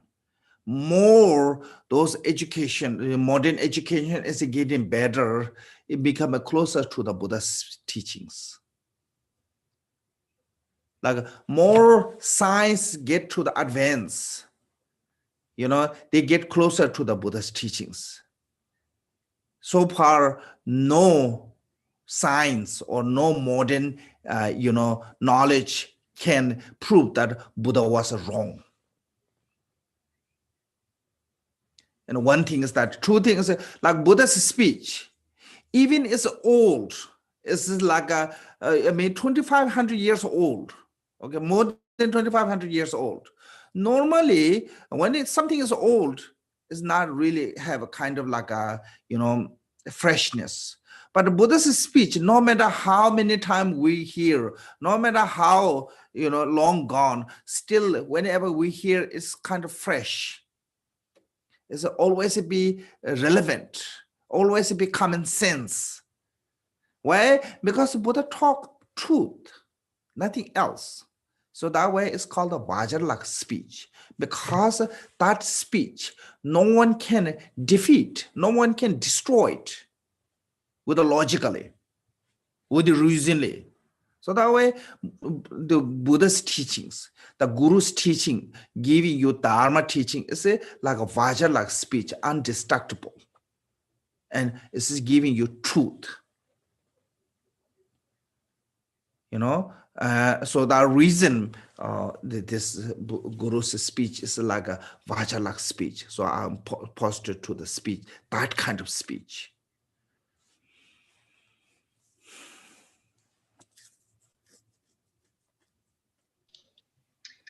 Và rồi thì con đỉnh lễ trước ngự kim cương bất hoại của người.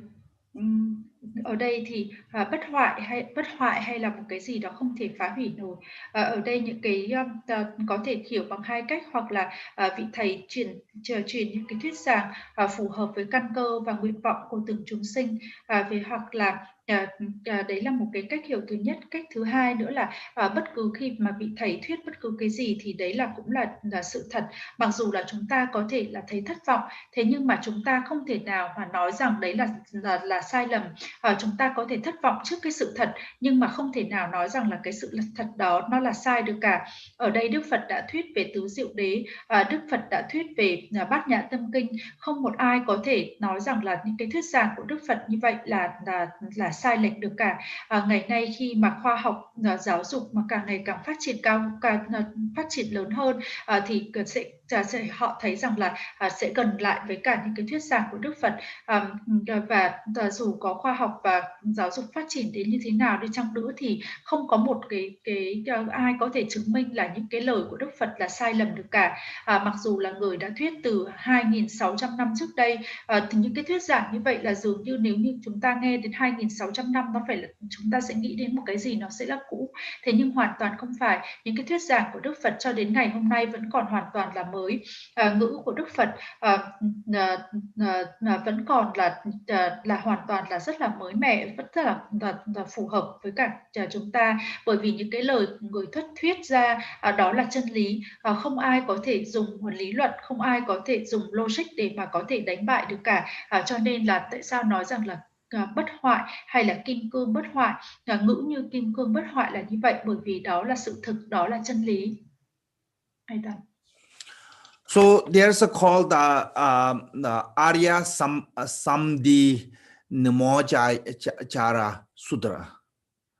And in that sutra, Buddha said,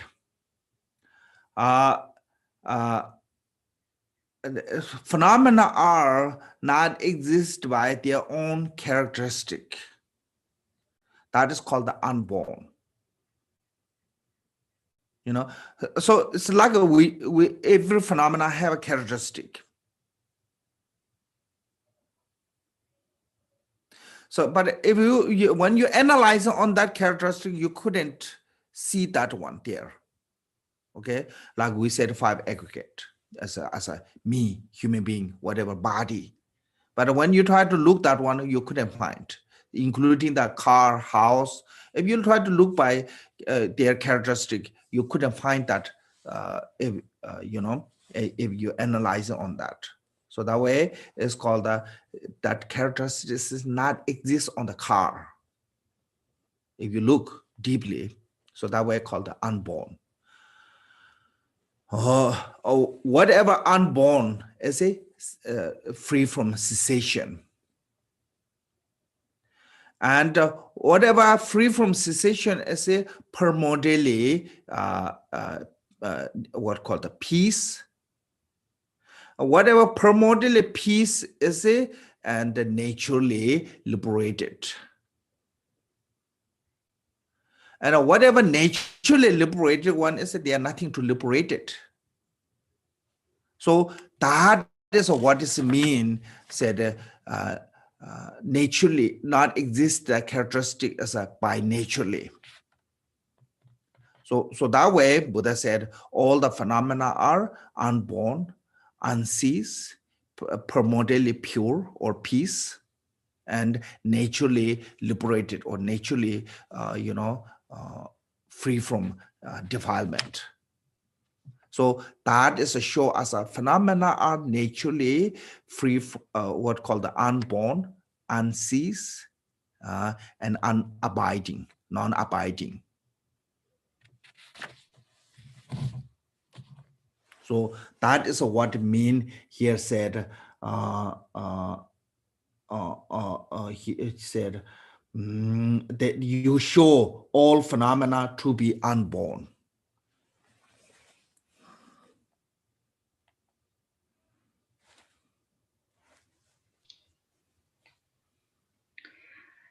Trong một bản kinh thì Đức Phật đã thuyết rằng là gì? Tất cả các pháp không tồn tại bởi vì các pháp không tồn tại bởi những cái đặc tính riêng, có nghĩa rằng là các pháp vốn là vô sinh.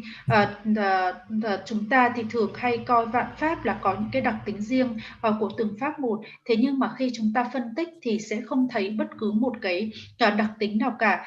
Ví dụ như là khi mà chúng ta phân tích một cái nhà, một cái ô tô thì chúng ta sẽ không thấy có một chi tiết nào, một phần tử nào có thể gọi được là cái nhà hay là cái ô tô cả, cho tới khi mà chúng ta phân tích thật kỹ thì sẽ không thấy bất cứ một cái đặc tính nào cả. Và như vậy được gọi là vô sinh. Và nếu như mà đã vô sinh thì sẽ không có sự diệt, và nếu như không có sinh và không có diệt thì như vậy thì nó vốn là thanh tịnh từ ban sơ, và như vậy thì bản chất của nó là bản chất được giải thoát, và như vậy thì có nghĩa rằng là sẽ không có gì được giải thoát cả, cho nên là nó là vô sinh, không diệt, bản chất tự do, thoát khỏi mọi sự tạo dựng hay là không an trụ. Thế cho nên tại sao ở trong này nói rằng là gì? Người đã cho con thấy bản chất vô sinh của các pháp là như vậy. Okay, so we stop here. Thank you so much.